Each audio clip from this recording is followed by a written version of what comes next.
Ozon adalah salah satu gas yang terbentuk di atmosfer, di mana ozon mempunyai peran yang penting dalam melindungi bumi dari sinar ultraviolet secara langsung.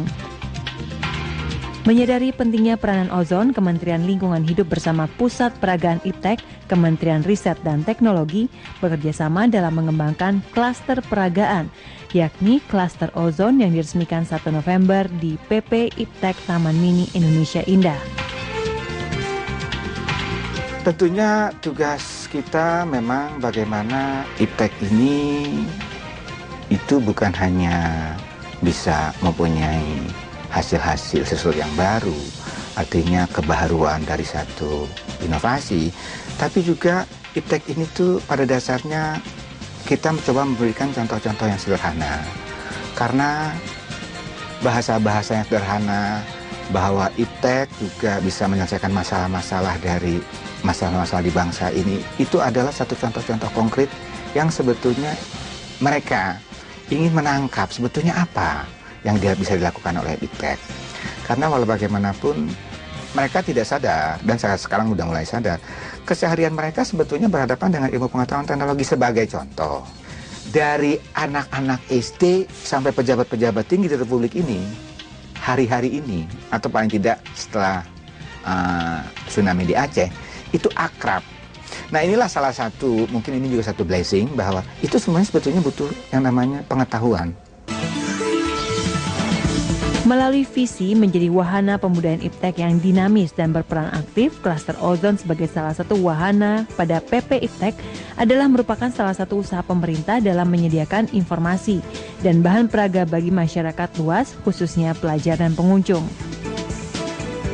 Dan selain belajar mengenai ozon, pelajar dan pengunjung juga dapat belajar dan memahami tentang berbagai ilmu pengetahuan, seperti wahana energi, wahana gelombang, wahana listrik dan magnet, dan lainnya.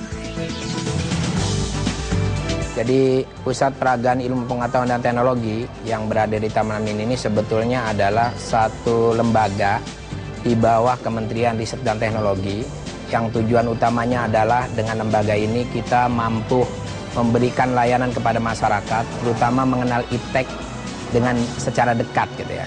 Mengenal IPTEK secara dekat, di mana para pengunjung di sini akan menikmati satu peragaan-peragaan ilmu pengetahuan dan teknologi yang tentu saja pendekatan kita sangat fun ya, tidak teoritis tapi betul-betul aplikasi teknologi itu ada di sini sebetulnya.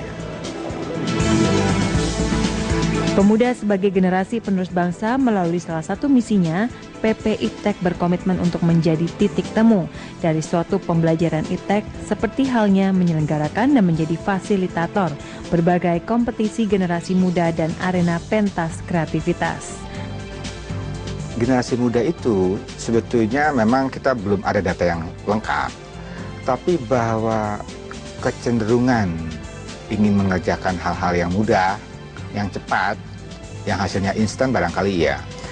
Tapi juga yang saya coba bekerja sama ini, itu banyak juga generasi-generasi muda, terutama di perguruan-perguruan tinggi, itu sangat antusias. Mereka ingin memperlihatkan bahwa mereka itu cukup kreatif dan inovatif menghasilkan satu produk-produk. Sebagai contoh misalnya, pada waktu awal-awal tahun ini, kami diundang di ITB sana, itu mereka BEM-nya itu, mereka mengundang beberapa BEM di Indonesia ini, itu melakukan satu dialog di mana kami juga diundang di sana. Mereka begitu bersemangat, ingin memperlihatkan bahwa bukan hanya reaktif terhadap hal-hal sosial, tapi juga mereka ingin memperlihatkan bahwa ada produk-produk kreativitas berdasarkan kompetensi mereka. Hasil dari mereka melakukan studi, melakukan riset, untuk juga bisa diapresiasi oleh tentunya bangsa ini sendiri. Pada acara penutupan klaster ozon di PP IPTEK juga dilakukan penyerahan hadiah bagi 3 pemenang cerdas cermat tentang ozon tingkat SMP yang dimenangkan dengan juara pertama dari SMP di Kota Bogor.